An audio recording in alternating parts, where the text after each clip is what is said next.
paper prototype, I thought about an idea to make a maze, which I hand drawn right over here. You can see the different colors. The green colors are the colors which you can walk on. The blue colors are just walls, basic place where you can go. The orange colors, or red, depends, are the moving walls. These walls move between two different corridors, as you can see over here. You can see there's one pathway over here and one pathway over here. They move between the two different ones to always block off one path. So you always have to choose, am I gonna wait for this path to open so I can go over here, or am I gonna wait for this path to open so I can go over here? And you can see it's a dead end, so you should choose this path. That's what I did for my paper prototype.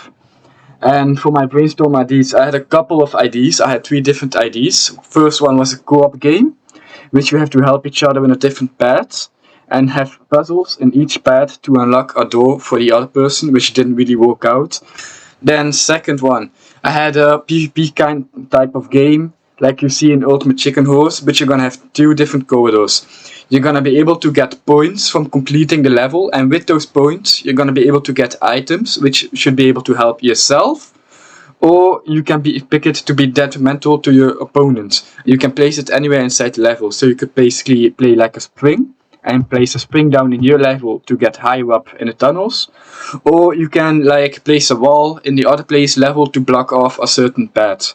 That was planned for my second idea, which also didn't work out because I made a paper prototype about it, and my friends played it, but they got bored about it in like 5 or 10 minutes, so that didn't work out.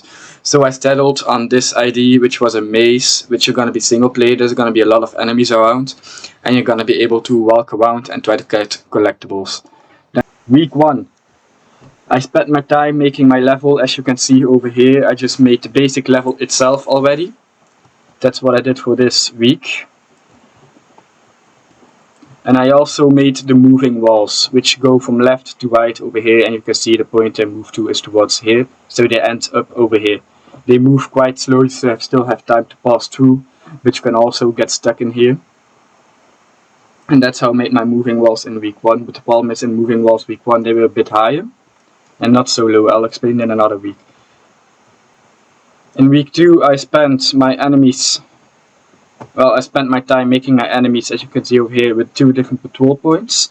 I struggled in this part a bit because I didn't know that you needed a nav mesh, which got explained in the lesson itself, and I finally put up a nav mesh so they could be able to walk through, so that fixed the patrol units itself.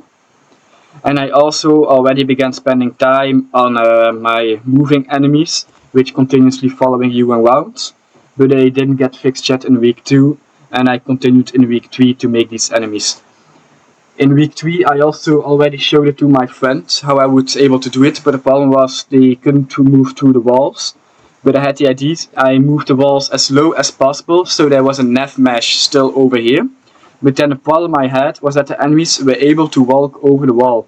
So I had to set the max walk difference that you can find over here, the max step height, basically to 0, so they wouldn't be able to walk over the walls, which fixed that problem. In week 4 I spent my time basically just fixing up my enemies. I already showed it to my friend, so the first feedback. The problem that he had was that the enemies were too fast moving and the POV was too small.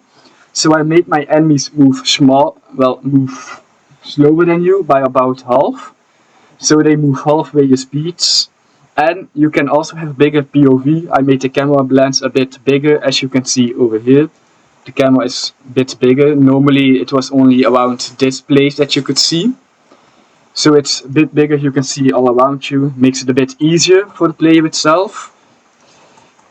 And then the next week, because the level was a bit bare, I made collectibles. These collectibles at that point were still just basically collectibles. You could collect them, but they wouldn't do anything. They were not worth anything, and they wouldn't unlock anything. And then on the end of week 4, I spent my time beginning to make these walls, which collect with collectibles. On week 5, I finished my ending and my walls. Basically, when you collect a collectible, one of the walls is gonna disappear, and you have to collect all 8 to make it to here. And I made these in my level blueprint.